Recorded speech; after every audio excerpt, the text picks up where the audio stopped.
I'm your host, New Fatora, and this is the podcast where I discuss the best stories with the best minds in the community. On this episode, I'll be discussing some of our favorite scenes from Wedgie Literatica with Hans Gutherson and ChaosReacon. Thanks for joining me. Thanks so much for having me back. It's great to be here again, my friend. Agreed. Thank you very much. So we previously did an episode discussing favorite stories almost 3 years ago, which is kind of wild to me that that much time has passed. And both of you were on that one, so I'll be very curious to see if your favorite scenes line up with your favorite stories. Just like with that episode, we'll go person to person and each talk about our top five scenes one at a time. And we'll start with Hans, and then go to Chaos, and then myself. And spoiler warning for every story about to be discussed, because I guarantee there's going to be some critical plot points that will be discussed. So, are you guys ready? I am, yeah, absolutely. And a great segue and introduction into me, because certainly going to be some critical plot points. So I appreciate the heads up for viewers. Hopefully, I don't spoil anything too great, but if I do, you've been warned. So the first thing I'll quickly start by saying is I totally forgot. We'd done the nice favorite story episode, so you'll have to remind me if the picks I have are from the same stories or if I went totally out of left field with some of these. Um, and I'll also just say too the idea of scenes is an interesting question. How loose and fluid the term can be. I realized as I was thinking of some of these. How insufficient that term can be when it comes to, some scenes can go for a while and they can Mm-hmm. involve a lot of major things happening, and some can be very brief. So, for all intents and purposes, these are what I'm calling a scene, but apologies for the, you know, super precise maybe readers who are like, oh, I would call this part of it a scene and not this other parts. But I think you'll understand when I get some of my examples. So, the first one I want to talk about is a story by Auntie Cherry. Surprise, surprise. Hans, talking about Auntie Cherry's story. Must be a podcast episode. It's one called Reggie Wedgie, which is an FM story that he did. And I want to talk about the first part of the story, basically the first Wedgie that we see, and it's this pretty long scene that has a couple parts, I suppose, to the wedgie mostly. Um, he gets grass in the underwear at one point. He lifts himself up by a bar at one point to sort of make the wedgie less, and then ends up getting his underwear ripped and things. So the thing that I really liked about this scene in particular, and why it's one of my favorites, is I think firstly the dialogue.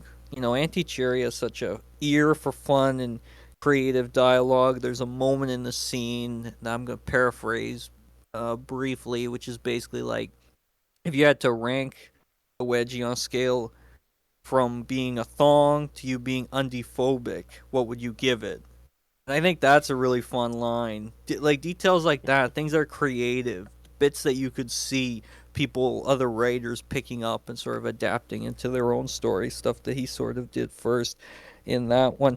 And the cool thing about this scene too is like the main character, really digs his own wedgie grave. Like it's so clearly set up that like he's in the wrong for sort of insulting Reggie, this the woman who sort of gives him the wedgie, sort of mocking her. Like she gives him one wedgie, and then he very quickly is like, "Yeah, it was okay for a girl," and that sets off a whole chain of events where she's, kind of mocking him. And this unnamed protagonist, the dude who's getting the wedgie, is just sort of called Wedgie Boy. Doesn't even have a name, and stuff like that. It's very fun. You always get the sense throughout all of this that the protagonist really deserves what he gets, which is really fun to keep it. So I love Andy Cherry, and I think that's one of my favorite scenes in the story. Just the way he crafts this very detailed and elaborate wedgie, the stages it goes through, and keeping it really to that point of like this guy, he really deserves what he gets. It's pretty intense, and obviously does a great job of setting up a lot of what comes later, but without bogging us down in too much details, which is another gift he has. It's keeps it straight to the point, creatively written, really fun dialogue, just a really great scene. So that's the first one for me. Do you want me to fire through all of them? No, I Happy to figured do we'd that. go like you do your first, then Cast is there first, and then I do my first, Perfect. and I'll we go like fire that. through, and we might have a chance to discuss somewhere. You could say, there's a stronger scene in there. So the next one I want to talk about, and this one's a major Oh, spoiler, I meant like is Haley the you do your bully. first one, and then Chaos First would do one, and then we. theirs. Oh, Yeah. Chaos. Perfect. Sorry. Thank you. Absolutely. Chaos. Take it away, Chaos. Yes. All right. Uh, I already know for a fact that some of my picks are a little bit different from uh what I said. What my favorite stories were, mainly because we had another person with us for that episode, and I wanted to make sure that we all had a unique pick. So it was definitely going through my repertoire of the stuff that I've read in the past and just making sure that we're not doubling up on stuff. But for my number 5 pick would be Aurora Protocol Chapter 21. And for anyone who has read Hans's and Shadow's novel, will probably know which part of the story that it is, given that it's pretty far into the novel. And it's when Aurora finally gets Tori and Nat into her world. Just the anticipation, the suspense of just here's the idea and then sensing something's off. Just that tiptoeing around the line of is something going wrong with Aurora? Why isn't what's going on with Tori? Until Nat finally enters a well, let's be honest, a wedgie fetish's fantasy when it comes to those kind of scenes, just the lockers. It's been a little while since I last read it, so I might be misremembering You some got it. No, details. you got it. 100%. You got it. But yeah, just that suspense and then seeing Aurora just finally being able to have full control instead of just having to do everything through Nat. Yeah, that is a great. It's The a way that great by the scene. time by the time Natalie finally gets into the scene, Tori's already, you can tell that she's definitely regretting this decision. Thank you, Chaos.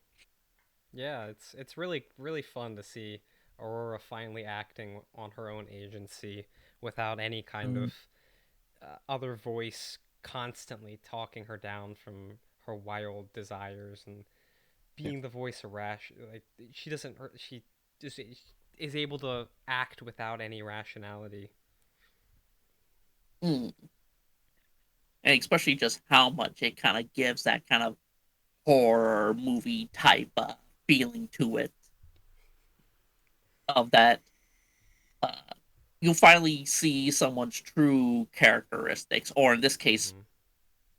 just what Aurora is without anyone stopping her Yeah, from doing what she was programmed to do. Or in this case, for some reason, just went off the deep end on specifically Wendy's. yeah, And so Mm, that one was definitely a very memorable scene for me in the novel and one of my favorite moments. nice. love that. Well, Amazing. I didn't put my top five in any particular order, but my Same. first scene is the opening hanging wedgie of Luckily Unlucky by Cherry.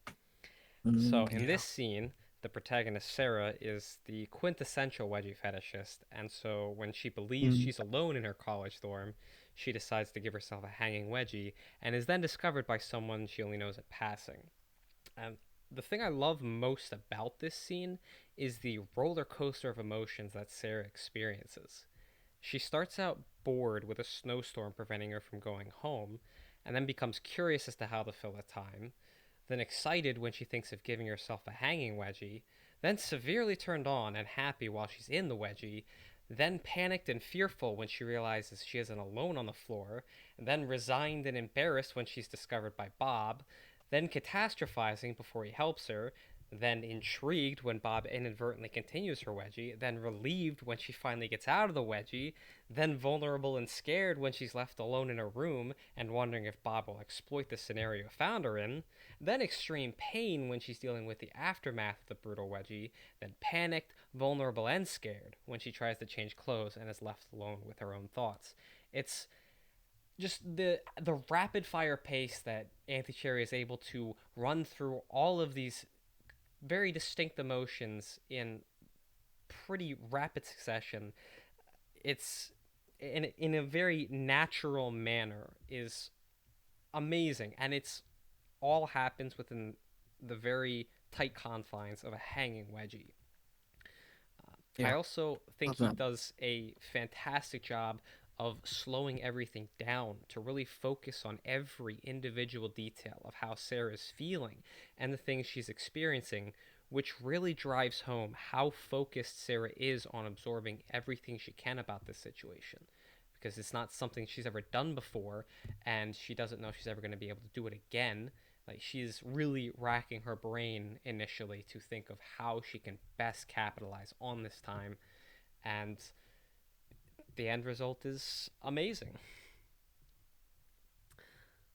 I Love that. And just Great. for added context, in case of anyone not reading the story, um, this was kind of what would have been like reading week or something like that for her college. So the rest of the students, or she thought the rest of the students were already away for home break or something like that.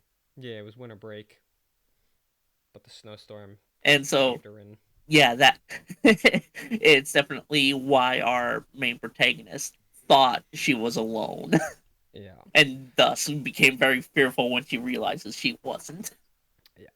Love you mentioned the snowstorm too, very briefly. I know I'm not sure if you wants to move through these quick, but I just want to say I love that you mentioned that because something that I think might come up in some of what we talk about is how the scenes we're talking about do a lot of heavy lifting and setting up, a lot of what's to come or themes or important moments, and the fact that a lot of the story in the beginning of Luckily Unlucky is it's very important that it's like winter time and that there's cold, that there's snow around, and things like that are just sort of like integral and you even get a feel for that here and a sense and sort of staying warm like deeper themes like being alone on your own, and obviously that changes as the story goes, and getting help from someone, these the wedgies that sort of come, and it really does sum up the story, really is like though it works as its own piece of the story. Luckily Unlucky, like that is the story right there when you have this happen to you.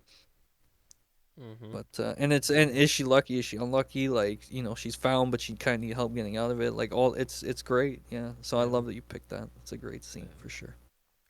another thing I love about this scene is how Auntie Cherry turns Sarah's desire into a prison. She wanted the Mm. underwear to keep her hoisted off the ground no matter what, and she got exactly what she asked for, even when Bob discovers her. It's initially exactly what she was looking for, and as soon as she realizes she isn't actually alone in the dorm, it's the single thing preventing her from getting what she then wants, which is to get away and not be discovered. It's such a beautiful flip on the main driver of this scene.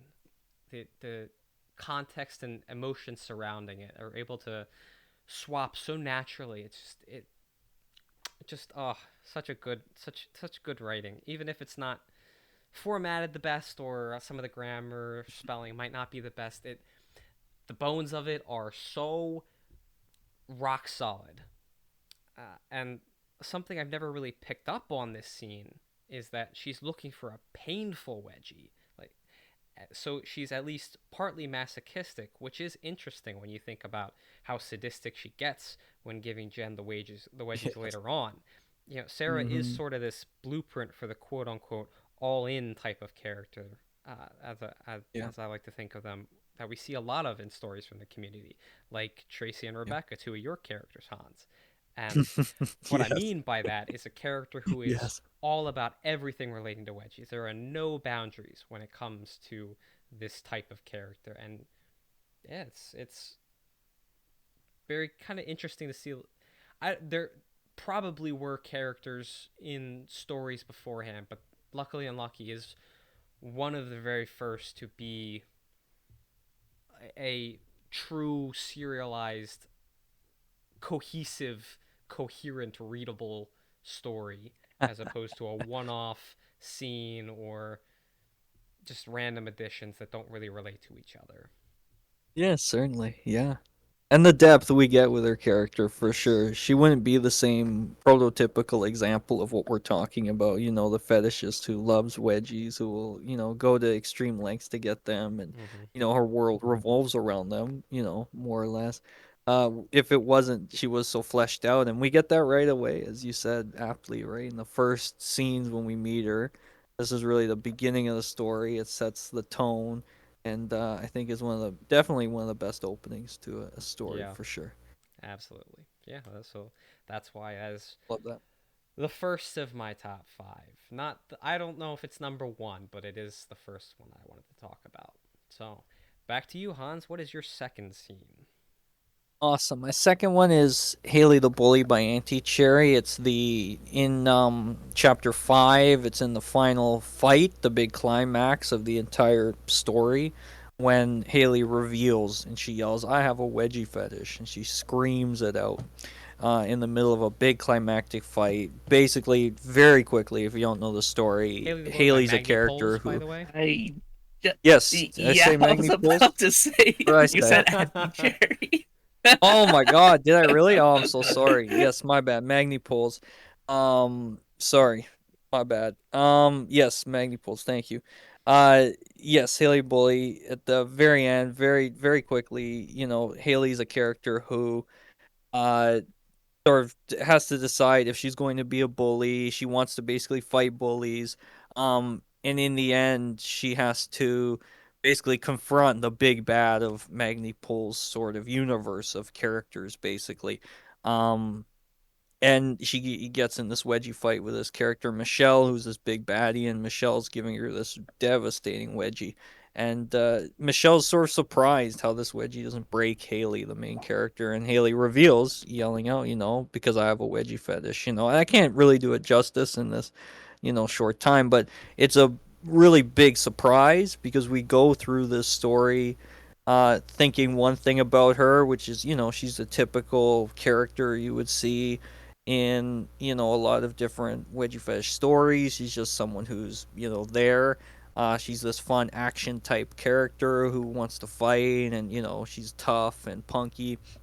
And you get the sense from the story that it is a love letter to the community and to fetishists, not just because he includes Magni Pools, that is, includes so many different characters in it from different creators who show up in small roles and who Haley interacts with, but also that it's a great take on the entire format of a wedgie story and what it is to sort of be on one side of wedgies and on the other, and then you realize in the end when she reveals that she has a wedgie fetish that the whole story is recontextualized, of like everything she did had this secret purpose of like she's actually into them.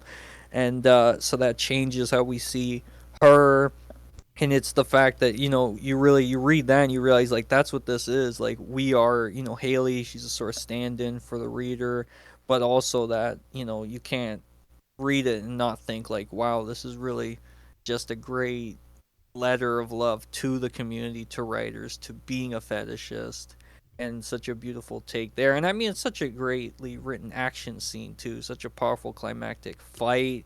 The fact is, Haley, her whole arc up to this point culminates in her risking herself. The mark of a hero, it's sacrifice, and she puts herself in danger for her friend, who you're not sure if she's going to protect her or if she's going to go more the bully route. Questions that obviously fascinate me looking at stories I've written. It's that idea of who are you going to be, Haley struggles with that, lands on it, makes that heroic choice to sort of put herself in danger, sacrifice herself, and then obviously has that ace up her sleeve, right? It's one of the most like killer moments in a story, and it's really just like a shocking line of dialogue that's just like, it's almost like, and then she does, or I think believe punch Michelle in the face right after and knocks Michelle out because she's so stunned and tired from giving this insane wedgie. But it's such a powerful gut punch moment when you read it, and you're just like, it really does change everything, but it really cements a lot and makes you think of the story in a whole different way. So I mean, yeah, it's one of the best scenes I think, for one of my favorites. Very nice. What's your second scene, Chaos? All right. The next scene that I'll be discussing, this one surprised me a little bit, mainly because I want to make sure that if I'm picking stories, that I'm picking one from each writer, just so that it's not being filled up by one list where there's an obvious exception for two of my picks. But this one is one of the probably one of the more uh what's the word for it, obscure pick for Alistair Cade or Jack 3 or 5. Oh, I'm 538. blanking on the numbers that he used. Yeah, there we go. 3-5. 538 on Lucky Fetish. At first, I thought I would have picked something from As You Wish or Mm-hmm. from Neko Squad Pick. Uh, Mm-hmm. Neko, Neko Squad Pink. But this one is from The Wicked and the Wimp.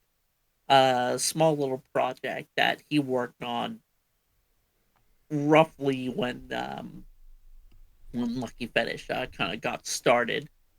And this one is for episode 3, so kind of to set up the scene that's unfolding here is that the premise of the story, uh, James and Alice,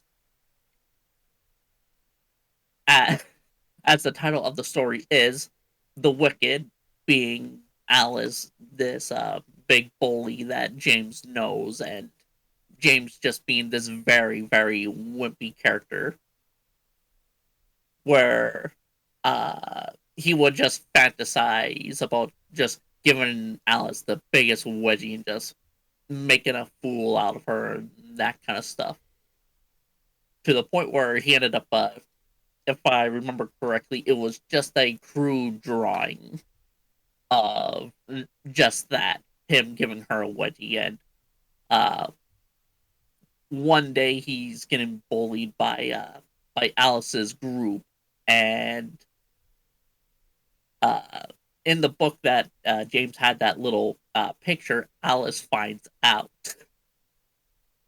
And given how kind of embarrassing something like that would be, Alice keeps this to herself and gets themselves alone to quote unquote beat him up.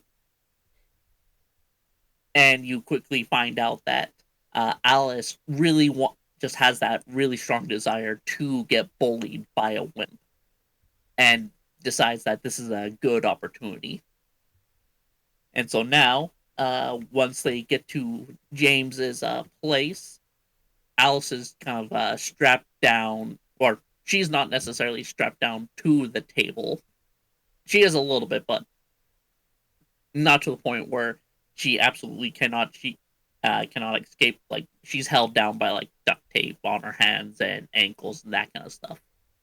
And so what James does, he sets it up so that he has a rope attached to Alice's panties and just uh, and kind of set up so that he can just pull on the rope to give her wedgies, and has it attached to an anchor so that in case something happens, Alice is gonna go beat him up or something like that. He can just pull on the rope and have the anchor drop and have that give her a wedgie and that kind of stuff. And particularly why that one's more of a kind of a favorite scene of that is just having that wimpy character not necessarily showing that you have to be the strongest to give a really good wedgie, but just being very creative of how to go about it, especially where Alice is the type of character where she probably has that look that she will kill you if you do something wrong with her. And as you read through the scene, she is getting to the point where she's ripping off her binds and whatnot, and James is definitely fearing for his life at that moment. Already giving her a wedgie, just kind of being that little weirdo, just touching a woman for the first time. Alice is ready to just jump on him, and he finally lets the anchor drop. And so I found that to be a very fascinating way to kind of set up the story of what to do and just how to play with that dynamic instead of you necessarily having to be the bully to have the wedgies go on and such. Nice. Very nice. Yeah. Well, my second scene is Daniela's second atomic wedgie from Lucy and Daniela by Hans Gutherson. In this scene, Daniela is searching for Lucy to confront her for the insane wedgie she gave to Celeste, her sister, and ends up on the receiving end of her first public wedgie. Now, I remember reading this for the first time and thinking Daniela had already gotten what was coming to her when Amanda coerced Lucy into giving Daniela an atomic the first time in the locker room, but this one blew me away. The thought processes of the characters involved are so relatable, like why they're doing the things that they're doing. Lucy and Daniela both blame Daniela for Josh rejecting Lucy, but nobody is really at fault here because Josh has a preference for the women he's interested in, even if it's not a very refined taste and it just kind of is she hot. And Lucy just doesn't fit his preference, and there's absolutely nothing wrong with that.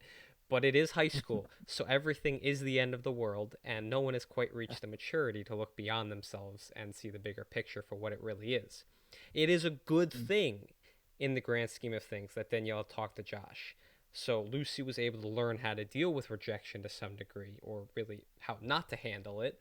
Um, and really, people learn better from their mistakes than from their successes. I absolutely love how these two characters have completely flipped positions and roles, and it feels completely natural. This confrontation was inevitable from the very beginning, and Hans, you did such a fantastic job of mirroring their first interaction. Like, you didn't make it just all references to, hey, remember this specific line, remember this. This is exactly how it went.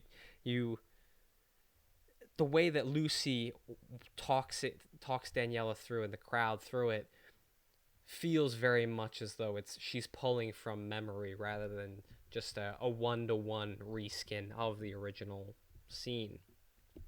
And I also really like how, when you think about it, Danielle legitimately could have prevented this from happening by force, but she'd matured enough by this point to realize that Lucy wouldn't have grown from that and probably would have resented her even more wrongfully than she already is, so she lets it happen.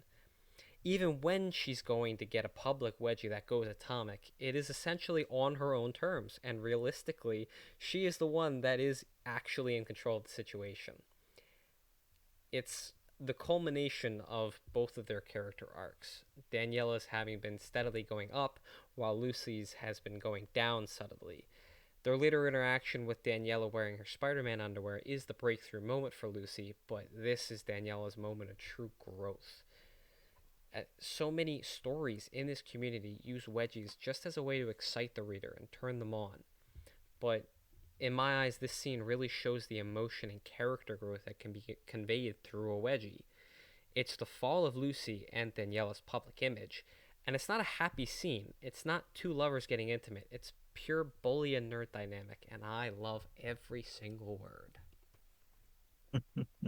Thank you so much, my friend. That's beautiful.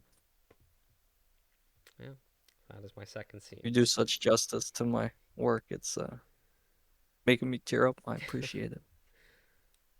Well, Hans, your third scene. Cool. Yeah, nice. Definitely not as heavy as Lucy and Daniela, but it's a fun little scene of a story you two both might know called Euphoria by PQF on DeviantArt.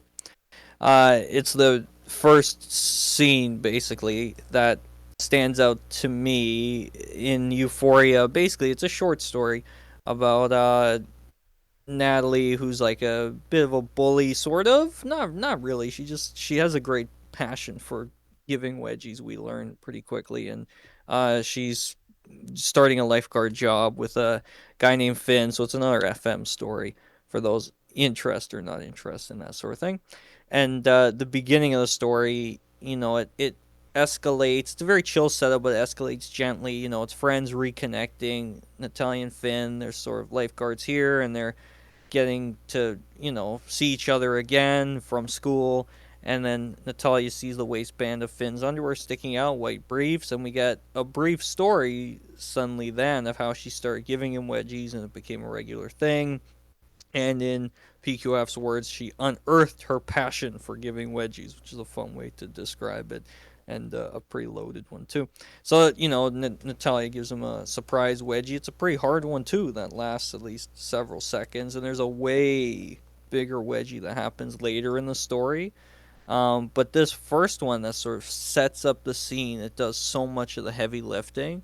Um, and it really tells you about the protagonist. We get some of the brief backstory here about how she discovered, or as I should say, unearthed her passion for giving wedgies. And, we learn about that and why she sort of enjoys it and get a sense for her there. And and it doesn't bog down the later scenes, which it could have done if we really, if the writer had dumped a lot of this information on us at that point. And that's always a challenge I find as a reader and a writer. It's how do you communicate what's potentially a lot of information that explains why people are doing what they're doing and why this wedgie's happening in a way that's realistic without really slowing down the story, without making it some kind of diatribe of like, and here's all the reasons this makes sense to happen right now. And I think, PQF does a great job of doing that in this setup scene, which, and it's still tied to wedgies. Wedgies still a very important part of it. They don't feel forced in. It's naturally written. She gets to give still a pretty decent hard wedgie, and it sets up the scene later that comes where she sort of references what happened in this early scene, and that's a nice setup for the much bigger wedgie Finn gets later down the line. So it's a short story, but it's a very nice scene in there that feels very natural, feels very realistic, to the point where the later wedgie you could argue is pushing it in what is realistic, but it's such a great job of introducing, especially our main character. Finn is just sort of there. We don't really get anything from him, but we do get a sense of who Natalia is, and that adds a lot to the story as it goes. So, really well handled introduction to a character and set up for what's to come. And I think, the story wouldn't be as popular as it is without that. It's got 303 faves on DA, which makes it, by my count, one of the most popular wedgie stories on DeviantArt. And I think his big part, probably the huge great wedgie gets later. I won't spoil what type it is, but I'll say it's great. And and I think a lot of it's to do with the nice little setup that we get, and you learn a bit about her, and see the wedgie and see it play out pretty naturally. Then, Nice. all right, for this next scene for my picks, this one is an older piece. Unfortunately, I don't think it got re-uploaded since the Wedgie board went down, or the Wedgie Girls form. But uh, for those who were listening to the favorite stories, this is Teaching Terra, I believe the title was. Yes, yes, that is on the Lucky Friends And board. Yes. and for me, my pick was kind of the lead up to the first wedgie that our protagonist gives Tara, where this one just feels very much down to earth of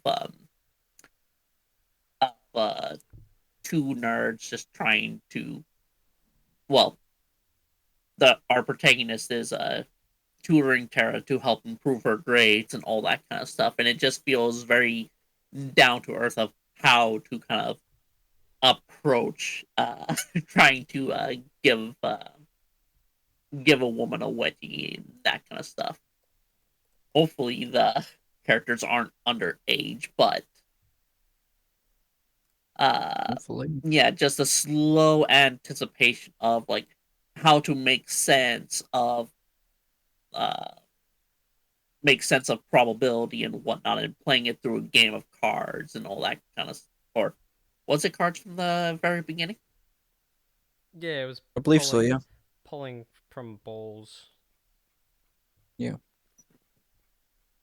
And if I remember correctly, it's either that or it's later on in the stories. The protagonist is trying to explain probability through a deck of cards and uh, playing a game with Tara to help her understand the concept better. Mm-hmm. Yeah. And just that slow anticipation of, oh, he wrote this little punishment and added it to the bowl as a laugh, joke, haha kind of thing. And very surprised that Tara was willingly letting him do it to her since she got the punishment. Though, if I remember correctly in the story, she was kind of laughing that she might end up giving it to him or something like that. Yeah. But yeah, I just really liked the build up to this moment where it felt natural, or how a nerd would try to approach it without trying to be overly creepy about it. God, what a Nice. great story, and does not get Fun talked one. about at all. I want to do an episode on this story now because I forgot about it for a Let's do while. it. God, that's such a Yeah, good it's a great story. one. Find it funny that I'm the one who brought it up twice now. Very nice. Chaos, very nice. Great I pick. think I did have it in my honorable mentions for favorite stories, but it's been so while, so long Oh, since I. something like that, yeah. Yeah. Well, my third scene is Julia taking the picture of herself from Two Worlds by Anime Panties. In this scene, Julia is attempting to understand what's going on internally after being royally manipulated by Lisa. So she devises a test to see how she feels about the type of experience she sees Lisa craving, where she takes a picture of herself in a very embarrassing wedgie wearing Ariel the Mermaid underwear and decides she's going to upload it to the internet. But she fails that test. And I find it kind of funny how scientifically Lisa and Julia approach this fetish. It reminds me of the story Waistband Variants During Atomic Wedgies, a study by Enigmatic Systematic, if either of you guys have read Yes. that, where the Oh sole yeah. character is performing an experiment on herself to understand the effect of different final positions for atomic wedgies. It seems reasonable enough in theory to go into this sort of thing thinking rationally and logically, but it just doesn't hold up to the basis of it being entirely for pleasure, or in Julia's case, to figure out if she gets pleasure from it, especially when there's a clear bias held one way or another. It just completely invalidates the results. Um, I absolutely love that Julia doesn't like the scenario that she puts herself in and feels ashamed that she even tried. She ends up deleting the picture. She does not go through with the test fully. There really aren't many characters in the stories in this community who become intimately involved with wedgies and like Julia does with Lisa, eh, where they aren't already into them or become sexually attracted to them over the course of the story. It's a very uncommon thing. I honestly can't think of any other characters like that off the top of my head. I'm sure there are others, but it's very refreshing. And while I don't really care for the allusion to a below age Julia, There is something very poetic about this symbol of innocence and purity in the aerial underwear becoming bastardized and warped by a very different Mm, Julia than the one who originally received them. It's nice. even for his first story, AP was really firing on all cylinders.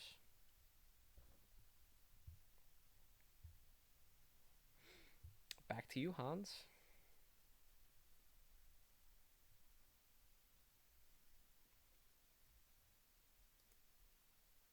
Huh? You there? Okay, All we'll right. wait Sorry for him. about that. I'm back. Yes, that's a beautiful pick. And funnily enough, I'm also going to talk now about anime panties, but I'm going to talk about a different story. I'm going to talk about Friend Sessions. Yes. Considered, I suppose, as magnum opus in some ways, although in two worlds, love two worlds. So I'm going to talk about chapter 12. I'll die on my terms. They wrote in about 2016. So the scene's kind of difficult to talk about because it's quite complicated. I think it's some of the most complex writing AP's ever done.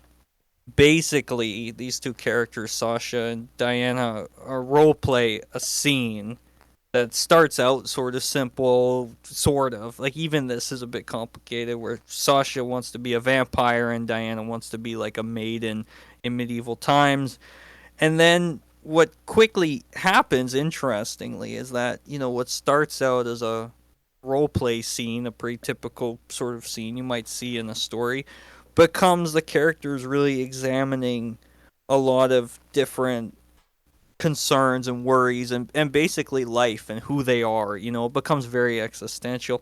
We see Diana, the stereotypical goth girl. She's been crafting this sonnet basically, and in the end of the sonnet she reveals in this part, these two girls are going to kill themselves and die on their own terms at the end. And this other character, Sasha, doesn't think that should be the ending, and they basically argue about this. And what quickly becomes clear as they, work through this, is that Diana has a lot of pain and hurt inside of her because she's being judged. And what ends up happening through these sort of role play scenes, is that they, which acts out the sonnet as well at parts, is, Diana ends up, with Sasha's help, building her own self confidence. They end up admitting they love each other in the end, and then it finally brings it back once more to the vampire roleplay with some very sexy wedgies. So that's quite a summed up version of what's very complicated, and it is actually broken up by AP into what he calls, acts and scenes, like he was writing a play, and but I think it's really a masterclass in tackling difficult topics and subjects. You really get a sense of who Diana is and these struggles and why she, like some of the things he alluded to earlier, the fact she feels judged and sort of that people are seeing her a certain way because of the way she dresses and how much that bothers her, and Sasha helps her overcome a lot of that. And then the fact, we have these layers of the role play, we have the sonnet that they're acting out and sort of improvising on the spot because Sasha's trying to create a different story to what Diana has in mind. Because, the metaphors there are quite obvious and clear, but handled in such an expert way that, there really is a very, very powerful emotional impact in the scene that's in some ways rare for a lot of typical wedgie stories that if they do tackle certain themes, maybe don't do it with the complexity that he went into with this scene. And certainly, uh, perhaps doesn't mirror the over the top crazy wildness that stands out in people's minds of like the sleepover arc in Friend Sessions, which is off the walls, and for good reason, quite popular. But I think this scene, which is somewhat quieter, it's just two of the characters, and usually there's like six of them. Um, it's such a great character study moment and an examination of sort of what the story's about, and that is, maybe not dying on your own terms, but living on them and loving on them as well. So, love that scene. I think it's some of the best writing AP's done. Very nice. All right.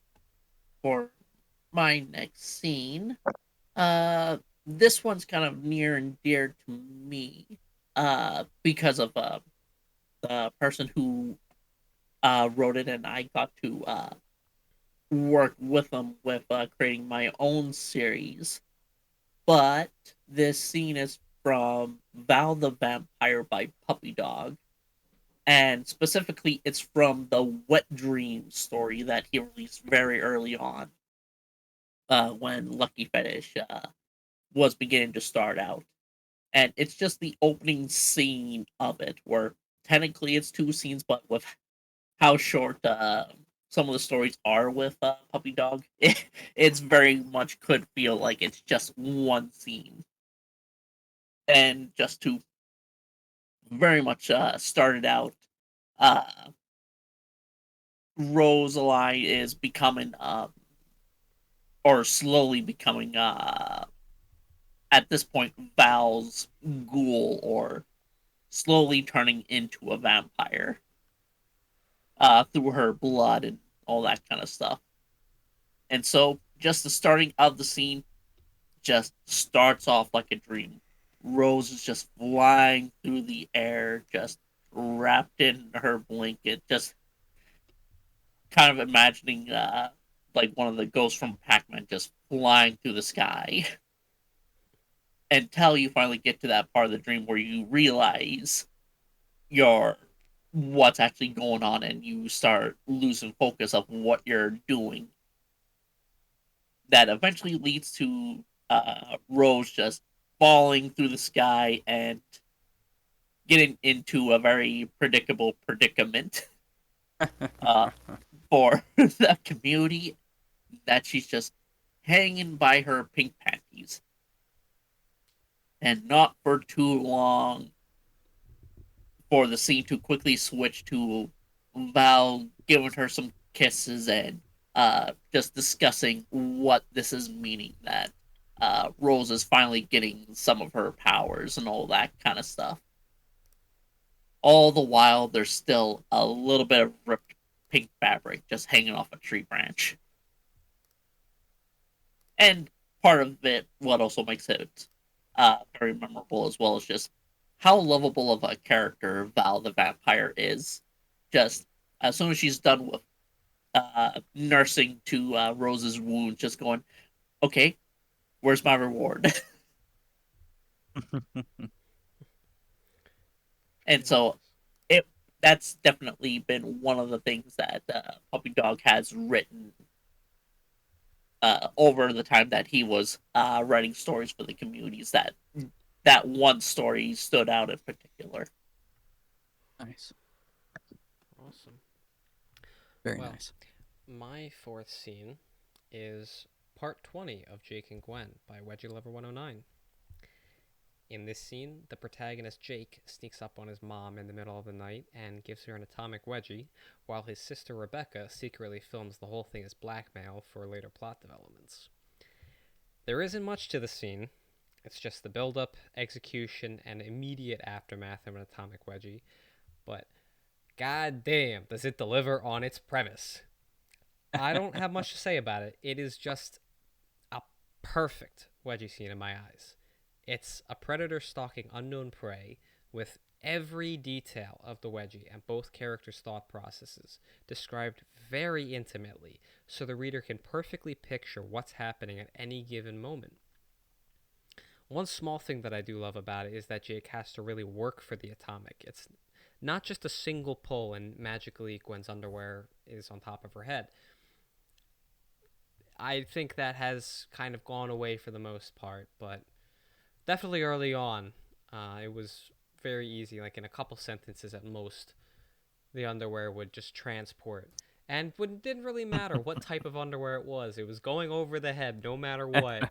Um, and yeah, it everything that leads up to this, the other 19 sections of the story lead up to, especially the one right before where Gwen has the dream about Jake being bullied, and then she gets swapped into that, and into his role. It's just it's a section of a story that I continuously go back to reread again and again and again because it is so well done. Wedgie Lover 109 just gets how to write literotica, and Mm-hmm. he does apply a skill to a very niche interest. Your mileage may vary on the incestuous relationship of Jake and Gwen, but as pure fantasy, never to be acted on, it's all gold in my book.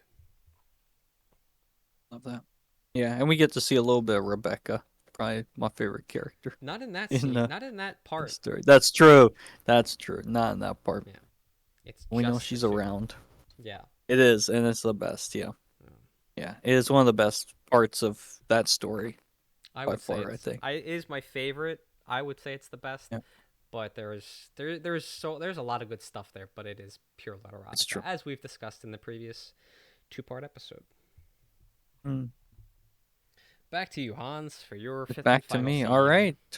To round it out a little bit. All right. So I'm going to talk about the soccer tradition, sort of its Mm. unofficial name by unknown. That's what Jack HFD, who adapted it to audio in 2018, called it, and which you can find it if you look on Lucky Fish forums if you want like a little audio story. This is the first story you see when you go to the wedgiegirls.com website. You go through the Internet Archive, you go looking it up. It's the first story you see before you enter the true story section. It's labeled as a true story, but I say that in quotation marks, like big, heavy quotation marks, because there's no way this is a true story. So, but it's labeled also as one of the admin site creators' favorite stories. If you look at that old site. So basically, in it, a young woman named Ashley. She's a freshman in what I think is college or university, hopefully, but I don't even think they say. So we'll say it's university or college. I She ends up wanna basically say that it was senior year of high school, I think, and it carried they on into college.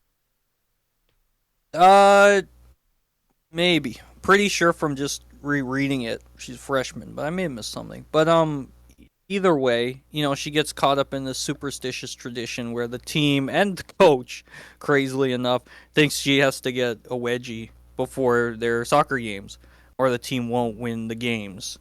And it's the second wedgie that I want to talk about. She gets one earlier on that sort of sets things up, and it's the second one where, it's sort of a tradition at this point. She has to do it. They're superstitious, the whole team. And her teammate, who sort of, gives her these wedgies, she goes harder than the first one. The teammates encourage her at the time. And, when she rips the underwear, this teammate gives our main character a thong to replace it. It's a fun scene that sets up the very lighthearted ending of the story, which implies that our main character's on other teams, and this could be a tradition on all of them, just kind of ridiculous. But it's certainly not the most well written story by any stretch, but it's a good payoff to the setup, which is she's joined this team. There's a little bit of wanting to be a part of it, and then she gets to be a part of what becomes this tradition. And there's something classic about team traditions with sports, and this story does a great job of translating that to wedgies in a way that feels quite natural. Like the way it comes about, it's not like we're stepping into a world where for some reason this is a storied tradition of the team and someone has to get it. Like no, it's just something that happens and it emerges, as a tradition. And the cool thing about the second wedgie we're talking about now is that there's a bit of an edge to the scene. It's more difficult for the teammate to give this wedgie because in the first one she's wearing like old, more childish underwear, and it's easy to stretch, easy to rip.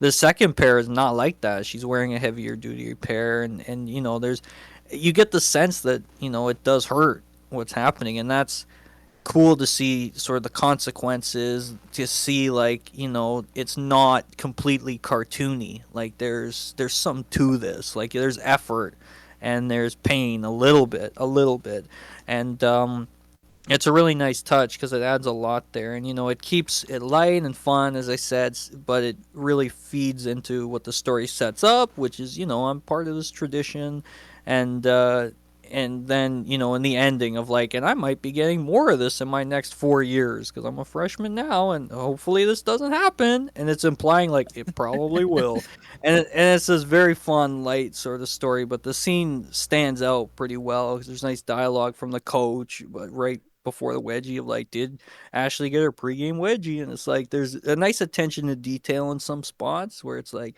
yeah, this feels like if there was a tradition, the coach would be checking, and like how outlandish it is. But there's it, despite the fact it's 1,000,000% like, you know, a fake story. It has these trappings that make it feel real and natural in some ways. So I really like that sort of second wedgie ending scene. It's not super long, super detailed, but there's a nice power behind it, a nice edge to it that I really like.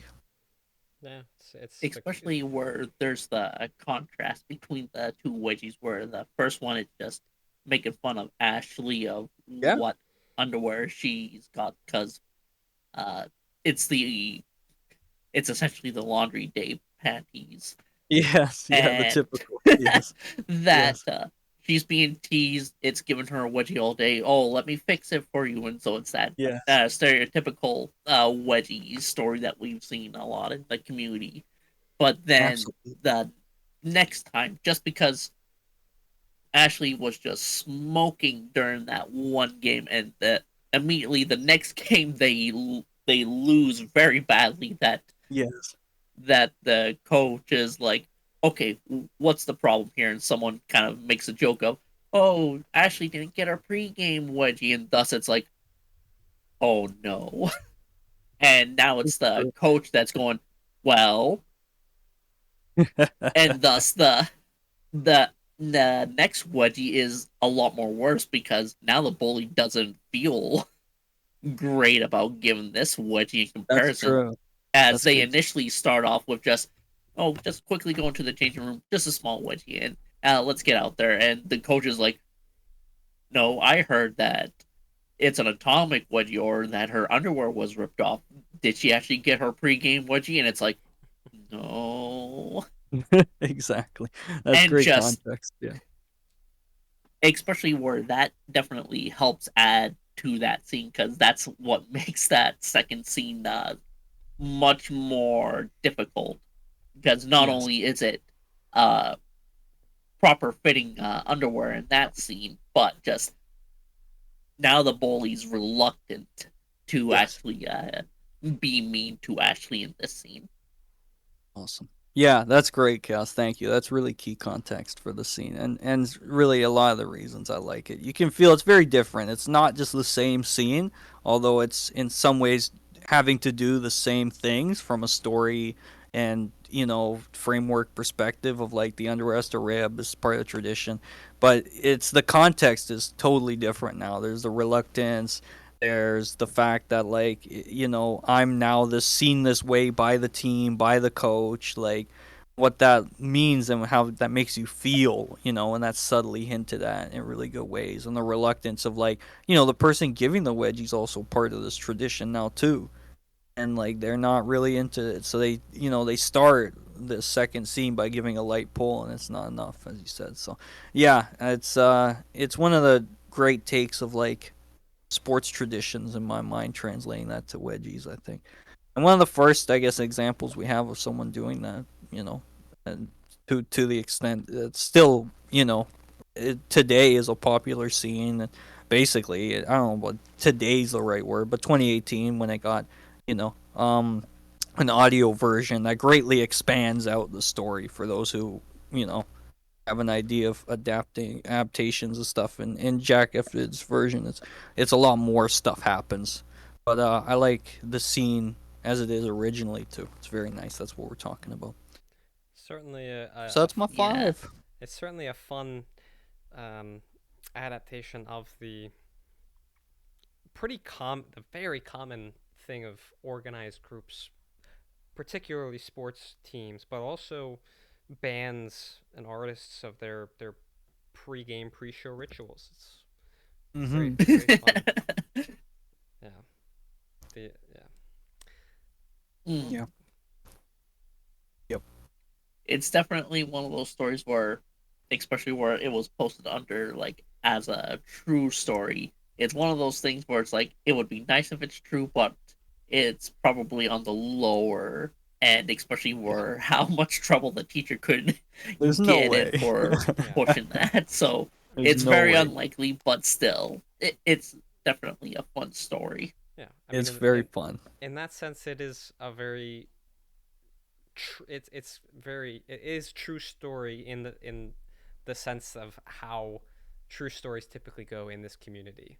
Most of them are fake, Mm. so it is very much a air quotes true story. Yes, air quotes. Yes.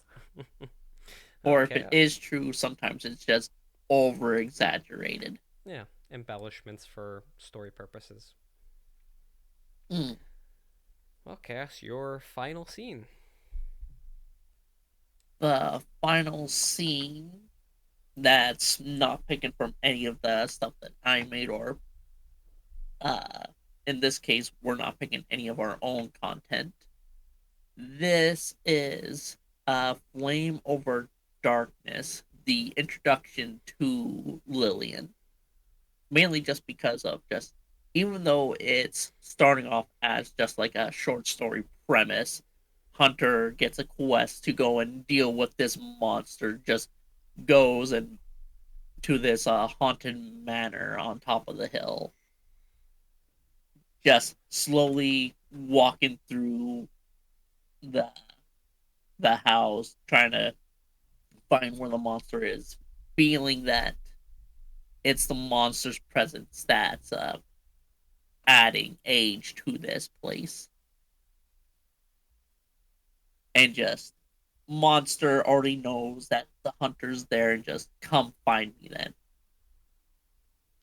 until uh Paragon Flint uh and what was it? She entered a bedroom and Lillian was just already on top of her, just pushing her against the wall. Yeah. And Mhm.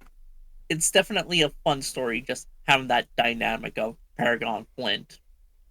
Part of it just also being kind of her name, more so in hindsight that it's like Paragon can't actually be her name, that kind of stuff. But it kind of gets more meaning later down the line, and just having uh what's the word? The virtuous hunter, the protector of the people, going up Mhm. against this monster, and just having the intricate, bubbly personality of Lillian. Just, she knows she's better than the hunter. She, if she wanted to end it all, she could just easily deal with her. But no, she's gonna toy around with her food and just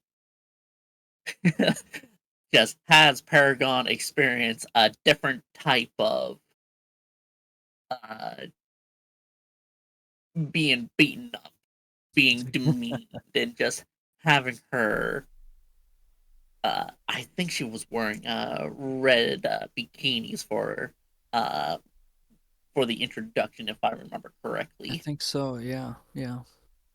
and just having her sweet time, just having Paragon just paralyzed from Lillian's vampiric stare, and just having full control over her, just being able to do whatever she wanted.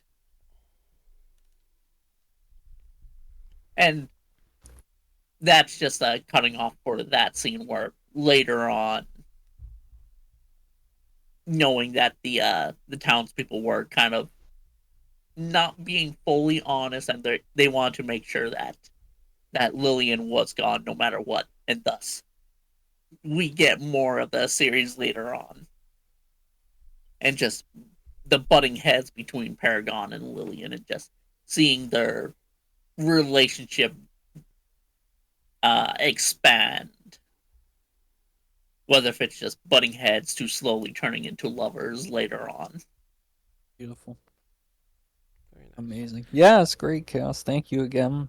I appreciate all this love. This is unexpected, but obviously I'm honored Very grateful. Yeah, I just the one thing I'll quickly say. Sorry, enough to slow you down. I just want to say, yeah, I love how you mentioned, uh, protector of the people. Those words stuck out in my head when you said that, because, yeah, she obviously starts in this one place thinking she's a protector of the people, but what about Lillian? What about vampires? What about monsters?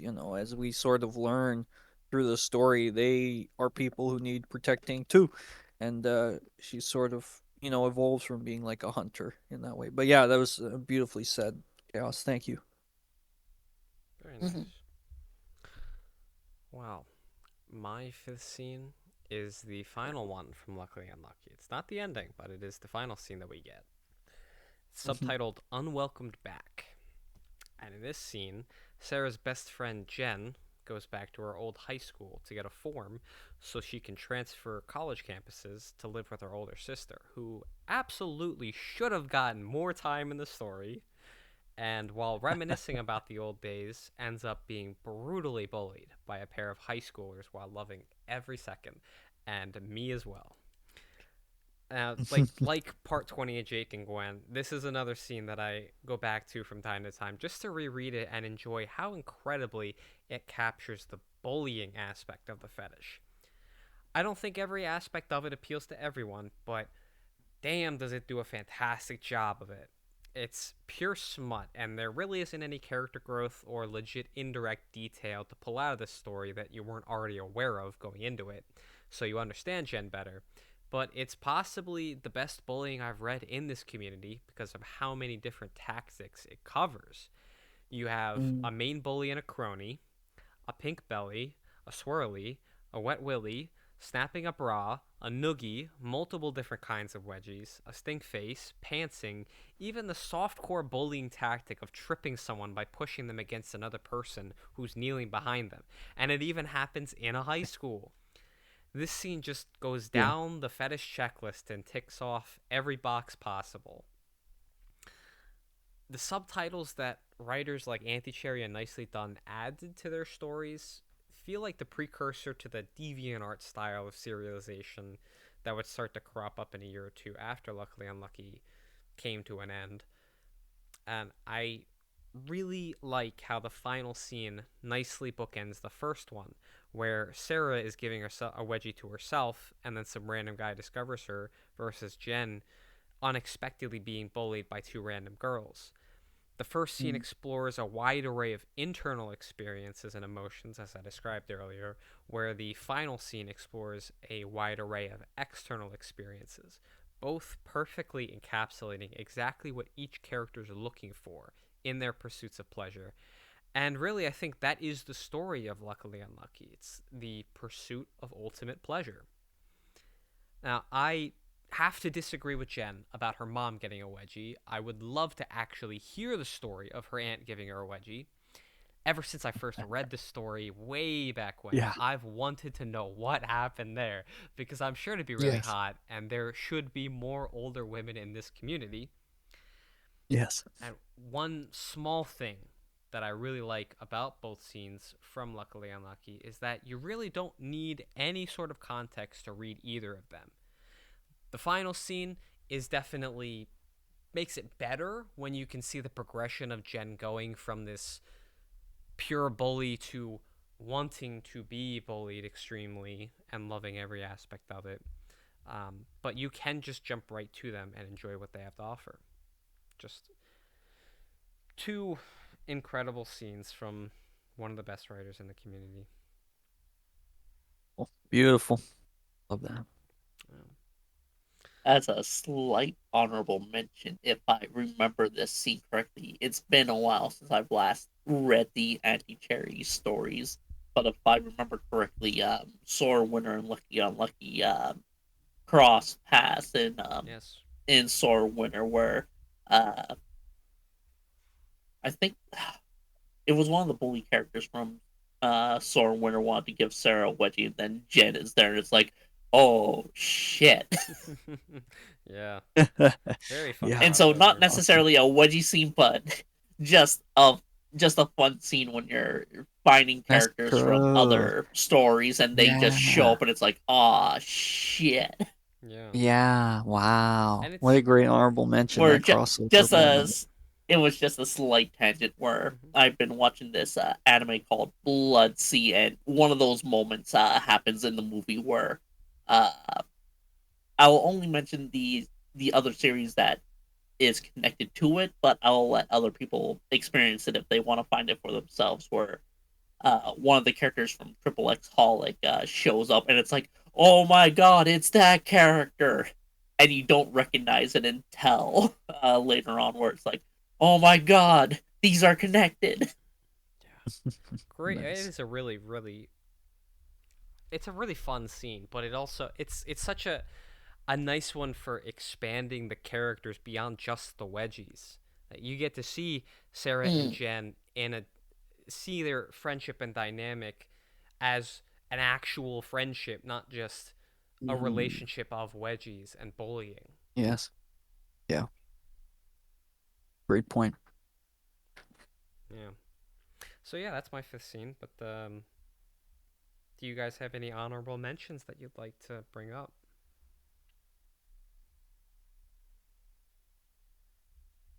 or would ones you from like to your own go first, work? Hans? No, I mean, that was great. Those were five that really stand out for me. There's always going to be new ones that come Of along. course. My list is always changing, but those are ones I often come back to, or I just think about when I have to think favorite scenes. There are moments and stories that really stand out and to me stand the test of time. But I'm always looking for my new favorites, um, and trying to create some of my own in stories. So yeah, this has been really fun and illuminating talk for sure. So thanks for having me on. For myself, especially just working on mostly my own content and whatnot, it's hard for those scenes to not pop up as being a favorite. Uh, Especially between Joshi and Chatoru in New Life. Especially like with Chapter Five's little scene of Joshi trying to ignore her vampirism, and that Chatoru is getting hints that something's not right, but not fully getting the picture of what it is, and just having just a little bit of a wedgy fun. Chatoru not understanding that Joshi's kind of doing this uh, for ulterior reasons of having the fetish, and then just trying to ignore her vampirism, to see that then carry on that how much Joshi wants to be have that kind of relationship, just to be dominated by her own girlfriend and just to accept her with her fetish, to eventually kind of the ending of kind of the original story of just uh Totoro not necessarily being for the fetish, but she's doing it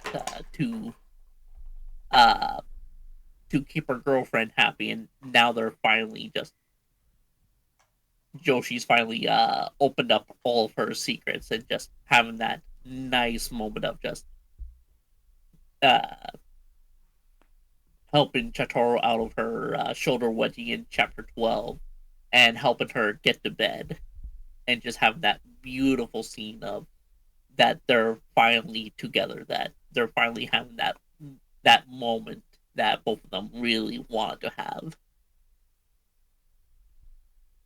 Very nice. Beautiful. Beautiful story, beautiful scene, Chaos. Very nice. Do you have any others, Chaos? Just cheating, just cheating a little, just having three scenes in one. Very nice.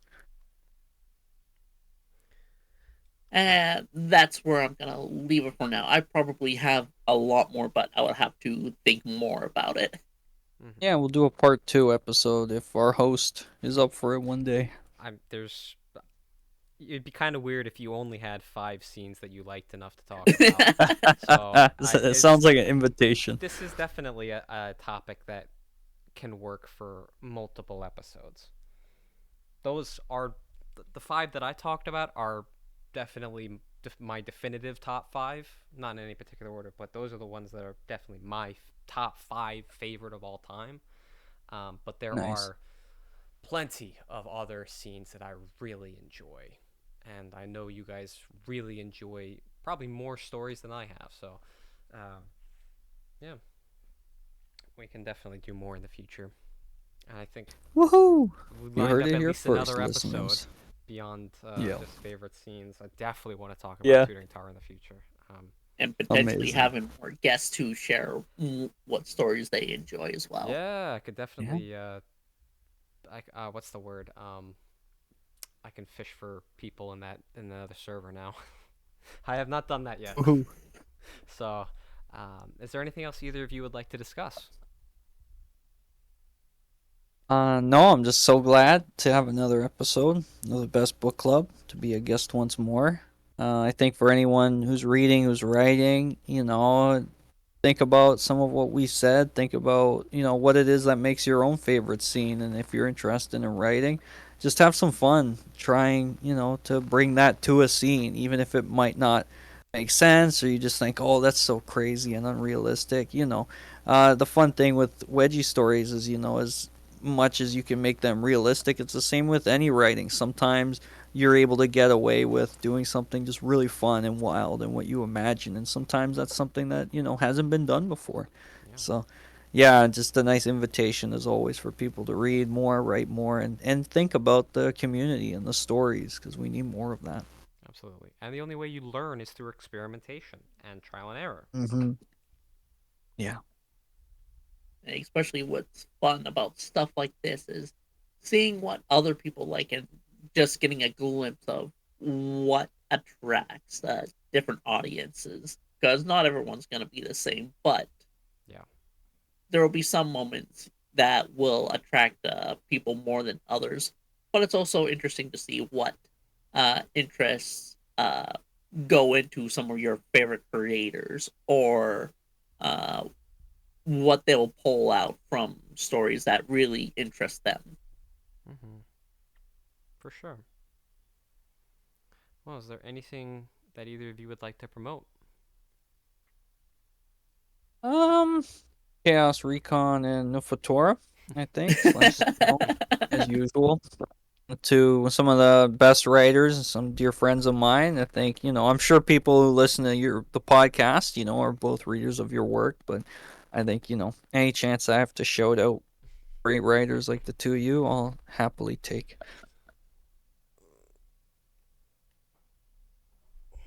And then for myself, might as well also promote Hans Gutherson or Wedgie from Lucky Fetish into that group as well. Mm-hmm. And I'm in the middle of recovery, but a new chapter for New Life is ready. Unfortunately, the illustration is going to take some time to finish. Hans has got a chance to read the chapter, but yeah, Yeah. unfortunately, that will still take some time before I can finally release that story. Spoiler alert, it's awesome, as usual. We got that to look forward to. Yeah, The only hints I will give for it is it's exploring more stuff with Satsune. very, very nice. I mean, I would definitely say if anyone has if there's anybody in this community who can appeal to uh, a wide range of different tastes, it's gonna be Hans because of how much he's done and how all over the place it is. It's It's- your catalog encompasses possibly the most of any writer in terms of topics There's a lot and I'll emotions argue on covered and because all I kinds of I want to things. be humble, but yeah, that I can't argue on. I've done a lot of ridiculous and crazy things all over the place. Yep, Yeah, and I'm proud of that too. So as thank you you. should be. Well, thank you both so much for coming on. Thanks again Thank for you for having me. having us. Always a blast. To all the listeners, thank you for tuning in, and I will see you on the next episode of the Best Book Club.